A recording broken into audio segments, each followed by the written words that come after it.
하나님께서 주시는 은혜와 평강이 우리 성도님들 위해 늘 충만하시기를 주님의 이름으로 축원드립니다.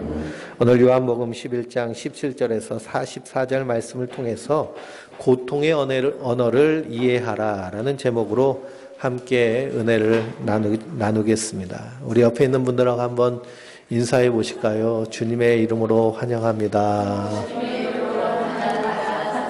또 인사해 보세요. 주님의 사랑으로 사랑합니다. 우리가 지난 한 주간 설날 명절을 보냈는데요. 지난주에 제가 설교하기를 축복하라 라는 제목으로 함께 말씀을 나눴습니다. 우리 성도님들은 설날 가족들을 만나서 얼마나 축복하며 그 입술 가운데 축복이 넘쳤는지 한번 생각해 보시기 바랍니다. 하나님 원하시는 것은 우리의 입술 가운데 축복과 감사와 찬양이 넘치는 것을 우리의 입술 가운데 그 열매를 원하시는 줄 믿습니다. 오늘 말씀을 통해서 고통의 언어를 이해하라 라는 제목으로 말씀을 나누겠습니다. 우리 성도님들은 가족들과 대화할 때, 그리고 사람들과 대화할 때 그 대화를 통해서 얼마나 상대방을 이해하고 그리고 상대방의 그런 마음을 이렇게 같이 느끼는 공감을 하고 있습니까? 우리가 살고 있는 이 시대는 공감이 결여된 시대. 그래서 서로가 마주보고 대화를 하고 있어도 홀로 외롭다라고 생각하며 사는 시대가 우리가 살고 있는 시대라고 그럽니다. 그러니 서로 대화를 해도 답답함이 있는 단절의 시대, 그리고 막힌 것 같은 답답함이 있는 시대가 우리가 살고 있는 삶의 모습인데요. 그래서 우리의 언어를 통하여서 하나님 원하시는 것은 무엇인가? 오늘 말씀을 통해서 함께 은혜를 나누기 원합니다. 하나님이 사람에게 주신 특별한 선물 중에 하나가 무엇이냐? 바로 언어입니다. 말을 통해서 서로 의사소통을 하고 서로 감정을 나누는 그러한 하나님 주신 특별한 선물이 언어의 선물입니다. 그래서 인간은 언어적 인간이다라고 해서 호모 쿠쿠멘스라는 그런 말을 붙였습니다. 하나님의 형상 중에 가장 하나님과 밀접하게 와닿은 모습 중에 하나도 어떤 모습이냐? 언어를 사용하는 모습입니다. 동물들도 언어를 사용하죠. 동물들도 의사소통을 합니다. 그러나 사람처럼 이렇게 복잡하고 깊이 있고 때로는 감성적이기도 하고 때로는 그 안에서 아주 깊은 인간의 통찰력이 나오는 그런 언어를 사용하는 것은 오직 사람뿐이 없습니다. 왜 그러냐? 이 언어의 모습이 하나님 우리에게 선물로 주신 하나님의 형상이기 때문이죠. 이 언어의 사정적 의미는 생각, 느낌, 감정 등을 나타내며 전달하는 데 쓰는 음성, 문자 등의 사회적, 관습적 체계라고 이렇게 사전에는 기록되어 있습니다. 사람은요, 하루라도 말하지 않고서는 살 수 없는 것이 사람의 모습이라고 합니다. 그래서 보통 남성은 하루에 5,000단어 정도 사용하면 그 단어의 말의 사용이 더 이상 필요 없을 정도로 풍성함을 느낀다고 그러는데요. 여자는 25,000단어 정도 사용해야 이 감정적인 그런 마음의 문제가 해소된다고 그럽니다. 그러니까 하나님이 창조하실 때요, 여자는 남자보다 훨씬 많은 말을 많이 해야 그래야 살 수 있도록 그렇게 만드신 겁니다. 그러니 나는 왜 이렇게 수다스럽지라고 생각하신다면 원래 그런 것이 아니고요. 하나님 그렇게 만드셨으니 열심히 떠들어야 됩니다. 그래서 그 언어의 관습은 나라마다, 민족마다, 지역마다 차이가 있습니다. 저 전라도에 가면요, 사람들이 많이 쓰는 말이 거시기라는 말을 많이 씁니다. 그래서 거시기 하니 거시기 해라 뭐 그런 말을 쓰는데요. 제가 전에 있던 교회에 이 전라도 분들이 많으셨어요. 그래서 거기서 이렇게 이사 오신 분들이 많으신데요. 특히 장로님 중에 한 분이 얼마나 거시기를 많이 쓰는지 말끝마다 거시기 하는데요. 제가 처음에 거기서 이렇게 부목사 생활하는데 아니, 목사님 거시기 좀 해봐요. 뭐 그러면은 도무지 거시기가 뭔지 알아듣지를 못했습니다. 그런데 오랫동안 있어 보니까요. 아, 거시기 하라고 하니까 거시기구나 라는 게 이렇게 어렴풋이 이해가 되는 것을 봅니다. 그래서 이 거시기라는 말은 사실은 깊은 정서적인 연관성이 없는 사람은 이해하지 못하는 단어죠. 그래서 이 거시기라는 단어는 친밀함과 관계성을 의미하기도 합니다. 그래서 우리가 부부가 서로 부를 때 애칭이 있죠. 그 애칭으로 부름으로 말미암아 친밀함과 관계성을 이렇게 고양시키기도 하는데요. 그래서 이 언어는 특별한 관습, 그리고 그 나라마다, 민족마다, 지역마다 차이가 있습니다. 우리가 짓는 이 미소 가운데도요, 기쁨과 반가움, 즐거움, 행복함이 담겨져 있는 복합적인 언어이죠. 그래서 바디랭귀지라고 말합니다. 우리가 영어 한마디 못해도요, 외국에 나가서 잘 먹고 잘 살 수 있습니다. 왜 그러냐? 바디랭귀지가 있기 때문이죠. 어떨 때는 어설픈 영어보다 몸짓, 발짓 하는 것이 더 빠를 때가 있습니다. 더 잘 알아듣죠.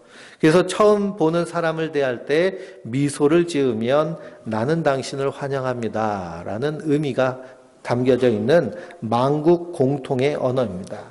환영과 친절의 언어죠. 그래서 밝게 환하게 미소 지으면 그 사람에게 다가가기가 참 쉽습니다.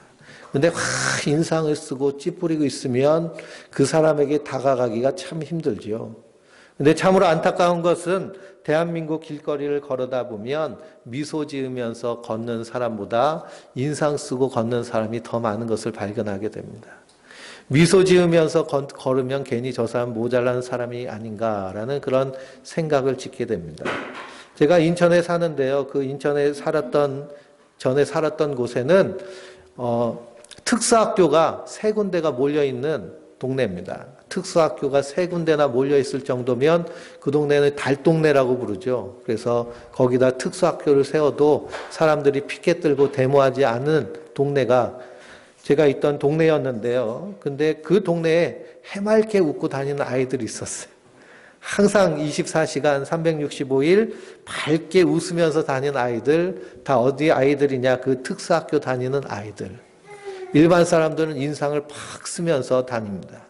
그러니 무엇이 정상이고 무엇이 비정상인지 헷갈리는 시대가 우리가 살고 있는 시대입니다. 그래서 사람은 이 언어를 통해서 상대방을 깊이 이해하고 이해받을 때 그 사람의 마음 가운데 평안과 기쁨이 생기죠. 그런데 우리가 살고 있는 이 시대는 그것이 단절된 시대가 되었습니다. 그래서 설날 명절 가족들이 모여서 기쁘게 서로 축복하고 서로 격려하며 기쁨을 나눠야 되는데요. 들려오는 뉴스를 들어보면 한결같이 남편이 아내를 죽이고 그리고 아들이 아버지를 죽이고 하는 비극적인 그런 소식들이 전해오는 것이 명절의 소식입니다. 왜 그러느냐? 완전히 단절된 시대에 우리가 살고 있기 때문에 그렇습니다. 성경을 보면 성경을 통해서 하나님의 언어를 발견할 수 있습니다.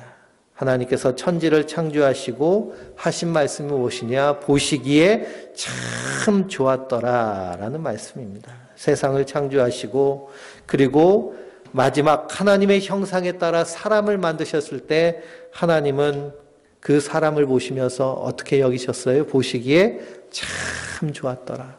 참 좋았더라라는 그 말씀 가운데 하나님의 기쁨, 하나님의 웃음소리, 하나님의 미소를 느낄 수 있습니다. 스바냐 선지자는 그 하나님의 기쁨을 하나님의 계시적인 그런 말씀으로 몸소 체험하고 그가 스바냐 3장 17절에서 하나님이 너희를 향하신 하나님의 마음을 고백합니다. 뭐라고 고백하느냐? 너희 하나님 여호와가 너희 가운데 계시니 그는 구원을 베푸실 전능자시라. 그가 너로 말미암아 기쁨을 이기지 못하시며 너를 잠잠히 사랑하시며 너로 말미암아 즐거이 부르며 기뻐하시리라. 이것이 하나님이 구원받은 성도를 향하시는 하나님의 그런 마음이며 하나님의 음성이며 하나님의 기쁨인 줄 믿습니다. 우리로 말미암아 기쁨을 이기지 못하시는 하나님, 우리를 참잠히 사랑하시는 하나님, 즐거이 부르며 기뻐하시는 하나님의 모습을 우리가 항상 떠올리시기 바랍니다. 그래서 이와 같이 우리가 사용하는 언어를 두 가지로 나눌 수 있는데요. 한 가지 언어는 기쁨의 언어이고 또 다른 한 가지 언어는 고통의 언어가 있습니다. 성경을 읽어보면 우리 주님께서 특별히 귀 기울이시는 언어가 있습니다. 그 언어가 바로 고통의 언어입니다. 왜 그러느냐? 우리의 인생사의 모든 날들이 사실은 기쁨의 날보다 고통의 날이 더 많기 때문에 그렇습니다.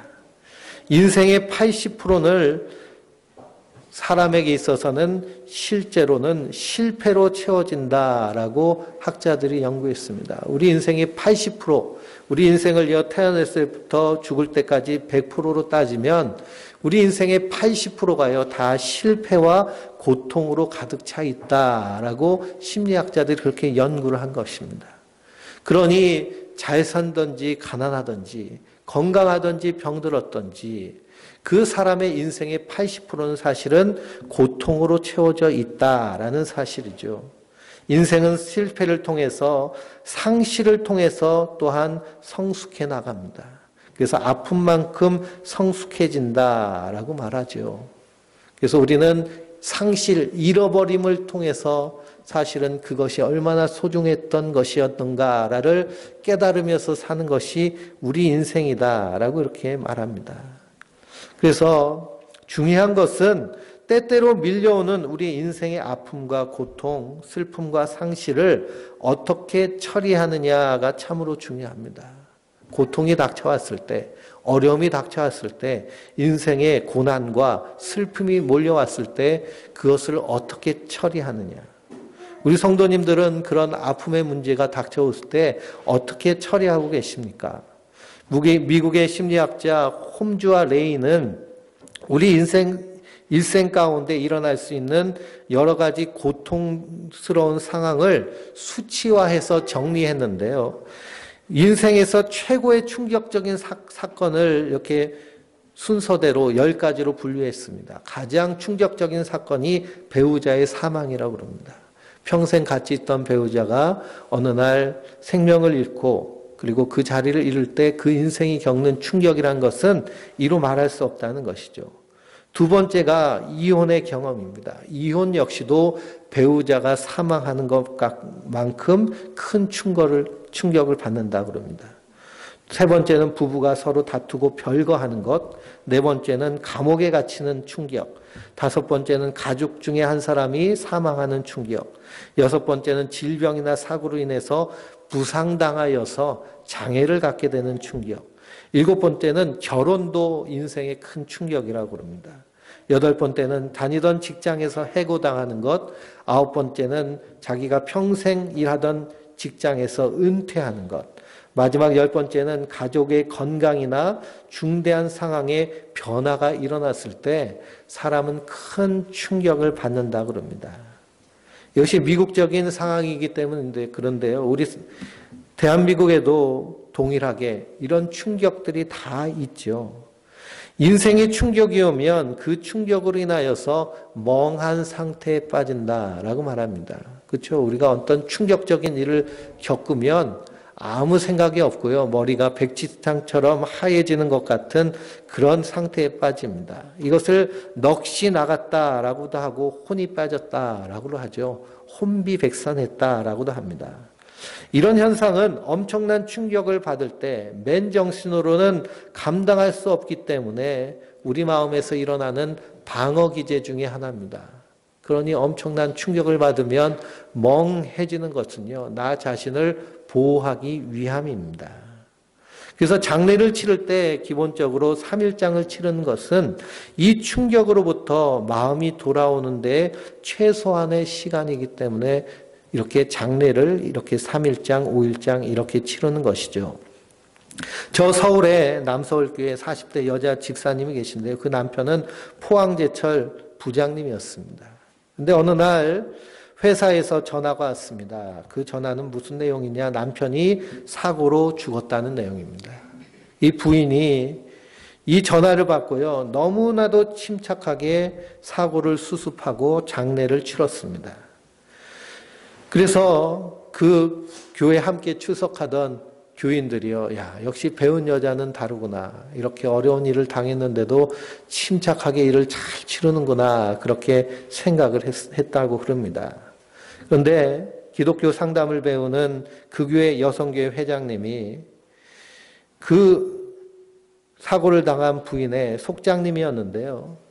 그 다음 주에 장례를 치르고 속회 예배를 드리려고 그 집사님 집에 갔더니요. 집이 난장판이 됐습니다.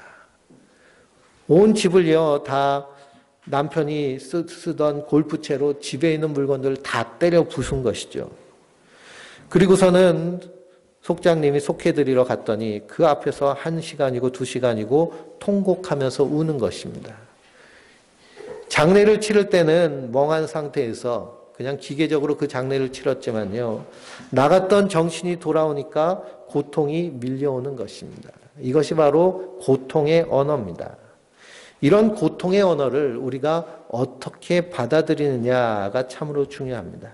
다행히 이 속장님은 기독교 상담을 배웠기 때문에 어떻게 해야 되는지에 대한 대강적인 이해가 있었습니다. 그건 뭐냐? 그냥 함께 울어주고 함께 들어주고 함께 공감해 주는 것이죠.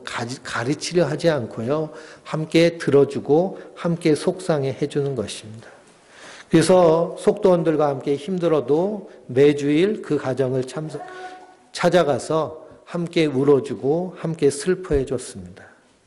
그랬더니 어느새 시간이 지나서 그 마음이 회복되고 그 고통에서 벗어나서 일상으로 돌아가서 힘있게 교회에서도 그리고 직장에서도 일하는 그런 모습으로 회복됐다고 그럽니다.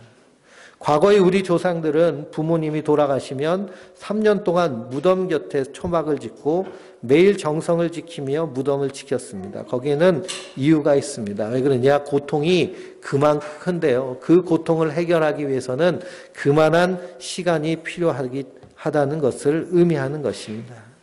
그래서 충격이 있으면 충격이 지난 후에 반드시 고통이 밀려옵니다. 근데 이때 쏟아져 나오는 고통 그리고 그 감정의 말과 행동으로 반드시 분출되게 되어 있는데요. 이것이 다 분출돼야 회복할 수 있습니다. 이것이 고통의 언어입니다. 고통의 언어는 다양하게 분출되는데요. 때로는 화를 내기도 하고 때로는 울기도 하고 때로는 욕을 하기도 하고 물건을 때려 부시기도 합니다. 그래서 이 고통의 언어가 다 쏟아져 나오면 그 다음에 어떤 일이 나오느냐? 성숙함이 생기죠. 그런데 이 고통의 언어를 해결하지 못할 때 자살, 정신병, 우울증 같은 질병들이 쏟아져 나옵니다. 왜 그러냐? 이 언어를 쏟아놓지 못하기 때문에 그렇습니다.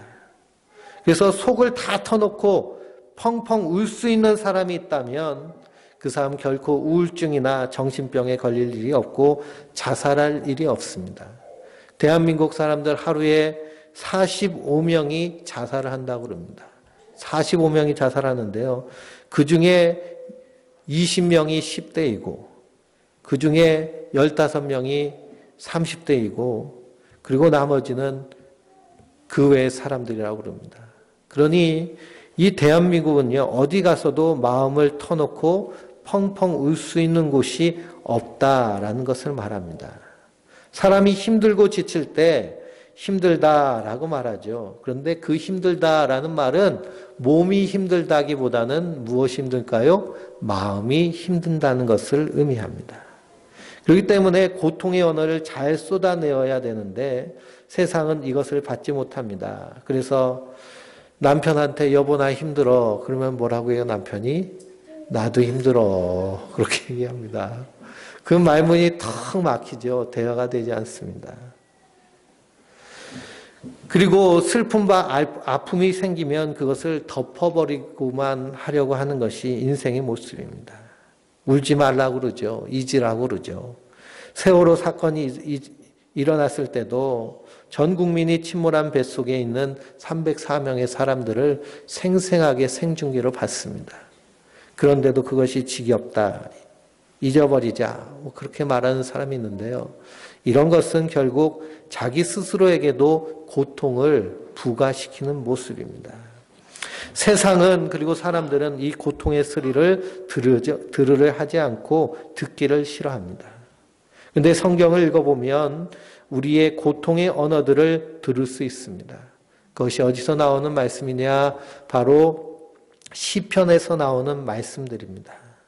대표적인 사람이 다윗입니다. 그 다윗은 고통의 언어들을 시를 통해서 표현했습니다. 하나님이여 하나님이여 어찌하여 나를 버리셨나이까? 라고 하나님을 향해서 탄식합니다. 그 말씀이요 4번이나 반복해 나오는데요. 시편 22편, 43편, 60편, 108편. 우리가 새벽마다 이 시편 말씀을 가지고 함께 은혜를 나누는데요. 그 시편을 통해 나오는 말은 다 탄식의 말, 비통의 말, 한탄의 말. 그런데 특이한 것은 다윗은 누굴 향하여서 이 고통의 언어를 쏟아놓느냐? 하나님을 향해서 쏟아놓는다라는 사실입니다. 하나님이여, 내 하나님이여, 어찌 나를 버리셨나이까? 어찌 나를 멀리하며 돕지 아니하시오며 내 신음소리를 듣지 아니하시나이까? 이렇게 탄원하며 탄식합니다. 그러나 다윗이 하나님을 향해서 이렇게 탄원하며 고통의 언어를 쏟아놓는 이유는 무엇이냐? 하나님이 그 음성을 들으시기 때문이죠. 예수님은 산상수훈의 팔복의 말씀에서 애통이라는 말을 쓰셨습니다. 애통하는 자는 복이 있나니 그들이 위로를 받을 것임이라. 하나님의 위로는 애통함을 통해서 옵니다. 슬퍼하며 애통하며 울지어다. 야고보 사도가 성도들 향하여서 슬피하며 애통하며 울지어다. 누굴 향하여서 울라고 말하느냐? 하나님을 향해서 울라고 말하고 있습니다. 오늘 말씀은 나사로의 죽음 앞에서 슬피 우는 마리아와 마르다의 애통을 볼 수 있습니다. 그 슬피 우는 애통 앞에서 사랑이 충만하신 예수님이 눈물을 흘리십니다. 우리 예수님은 안과 밖이 없으신 분이십니다. 우리 사람은요, 안과 밖이 분명하죠. 나와 너로 분명하게 나뉩니다. 에덴 동산에서 선악과를 따먹기 전에 우리 인생의 모습은 나와 너의 개념이 없었습니다. 그러므로 자기 뼈에서 나온 그 하와를 보며 내 뼈 중에 뼈요 내 살 중에 살이로다 하며 서로 벗었으나 부끄러워하지 않는 그런 상대방이 나이고 내가 상대방인 하나의 개념이 바로 하나님 만드신 인생 우리라는 개념인데요. 선악과를 따먹은 이후에 나와 내가 분명히 갈려졌습니다. 그래서 둘이 연합하여 하나가 된 것이 부부인데도요.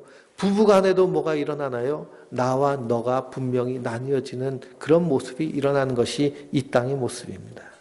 그러나 참 사람으로 이 땅에 오신 예수님은 나와 너의 안과 밖에 그러한 경계가 없으신 분이십니다. 그러니 그분은 예수님은 이 땅에 오셨을 때 이 세상 사람들의 그 고통과 아픔을 고스란히 함께 경험하신 분이 바로 예수님이십니다. 그러니 죽음 앞에서 슬피 울며 애통하는 그 애통이 예수님께 그대로 전해지시는 것이죠. 그러니 예수님이 십자가에 달려 죽으신 것은 우리의 죄와 허물 때문인데요.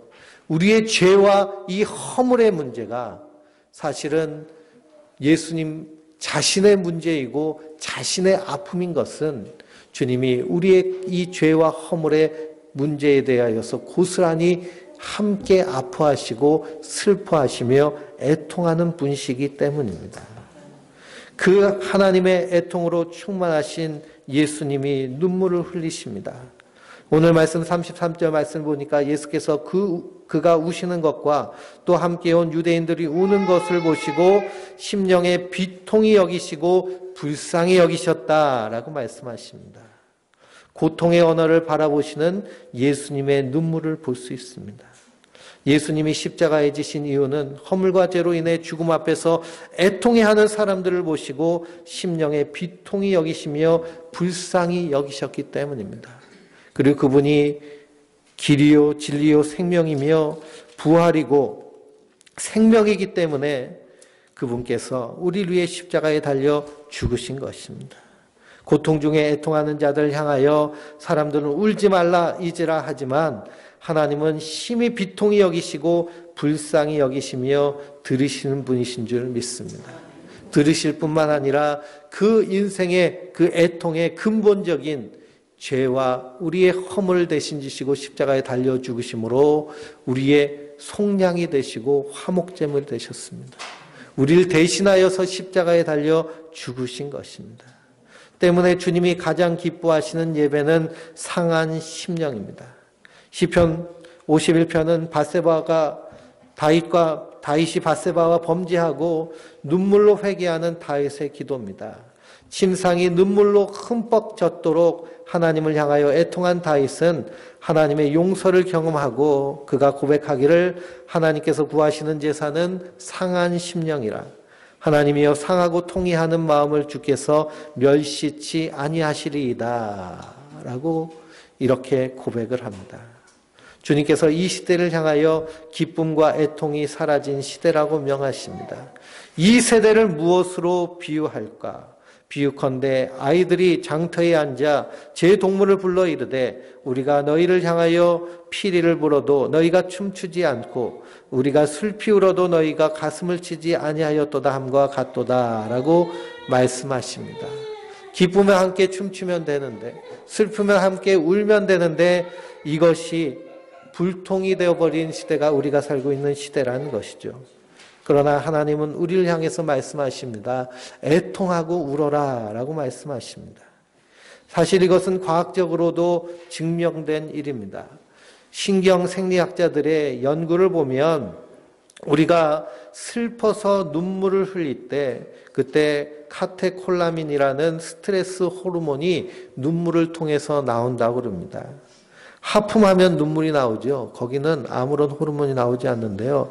슬퍼서 애통하며 가슴치며 눈물을 흘리면 그 감정 가운데서 섞여 나오는 눈물 가운데 카테콜라민이라는 이 호르몬이 나온다고 그럽니다. 이 카테콜라민이라는 스트레스 호르몬은 눈물로만 배출되는데요. 이 눈물로 배출되지 않으면 몸 안을 돌아다니면서 암을 일으키기도 하고 그리고 혈관을 경색시켜서 질병에 이르게 한다고 그럽니다. 실제로 영국의 다이아나 왕세자비가 죽었을 때 영국 사람들이 엄청나게 울었다고 그럽니다. 엄청나게 울었는데 놀랍게도 우울증 환자가 3분의 1로 줄었다고 그럽니다. 그렇죠? 많이 울면 오히려 더 병날 것 같은데요. 많이 울어야 산다는 것입니다. 단지 이것뿐만이 아닙니다. 애통하는 자에게는 하나님의 위로가 있기 때문입니다. 그럼 우리가 살고 있는 이 시대에 어디 가서 울 곳이 없는 곳이 우리가 살고 있는 시대인데요. 하나님은 어디서 울라고 하느냐? 내게로 와서 울어라 라고 말씀하십니다. 주의 성전에 와서 울라는 것입니다. 다윗이 그가 애통하며 하나님을 향해서 탄식하는 그 탄식 가운데 반드시 들어가 있는 것이 뭐냐? 저주도 들어가 있습니다. 우리가 생각하기에 어떻게 하나님을 믿는다고 하면서 예수님은 원수까지도 사랑하라고 하셨는데 어떻게 원수를 하나님 앞에서 저주하냐라고 그렇게 말할 수도 있지만 하나님은 그것까지도 다 받으시는 하나님이십니다. 그만큼 네가 속상하구나, 네가 아프구나라는 것을 아시기 때문이죠. 그래서 내게로 와서 울라라고 말씀하시는 것입니다. 그러므로 하나님 앞에서 우는 자가 하나님 앞에서 웃는 자인 줄 믿습니다. 우리가 세상에 나가서 이 복음을 증거하기 위해서는 반드시 우리가 하나님 앞에서 애통하는 모습이 있어야 됩니다. 뿐만 아니라 우리 주변에 울 곳을 찾아 헤매는 자들, 이 고통의 언어를 쏟아놓지 못해서 고통스러워하는 사람들을 만나서 그들의 입술 가운데서 이 고통의 언어를 들어주고 함께 울어주는 사람이 바로 성도인 줄 믿습니다. 그것이 바로 마음으로 서로 뜨겁게 사랑하는 성도의 모습인 줄 믿습니다. 그러므로 우리 입술의 말, 이것이 우리 안에서 기쁨의 언어로 그리고 우리 안에서 고통의 언어로 온전히 드러날 때 우리 안에서 온전한 하나님의 사람으로 온전히 설 수 있을 줄 믿습니다. 그러므로 하나님 앞에 쏟아놓고 하나님 앞에 간구함으로 그 인생 가운데 채워주신 하나님의 충만하신 회복과 그리고 구원하시는 하나님의 찬 기쁨을 삶 가운데 경험하며 그 안에서 기뻐하며 감사하는 하나님의 사람들 되시길 주님의 이름으로 축원드립니다.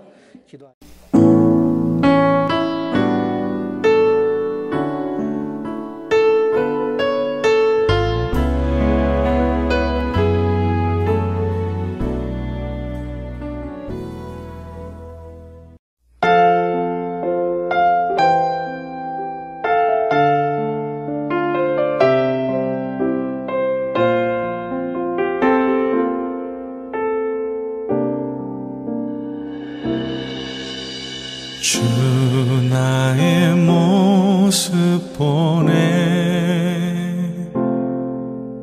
상한 나의 맘 보시네 주 나의 눈물 안에 홀로 울던 맘 아시네 주 나의 모습 보네 상한 나의 맘 보시네 주 나의 눈물 안에 홀로 울던 맘 아시네 세상 소망 다 사라져가도 주의 사랑은 끝이 없으니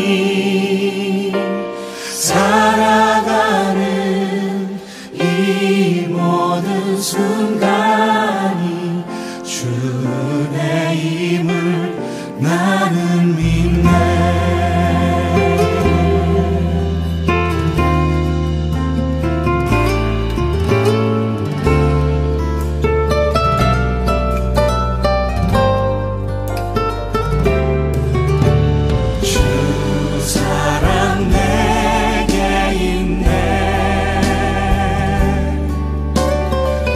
사랑이 날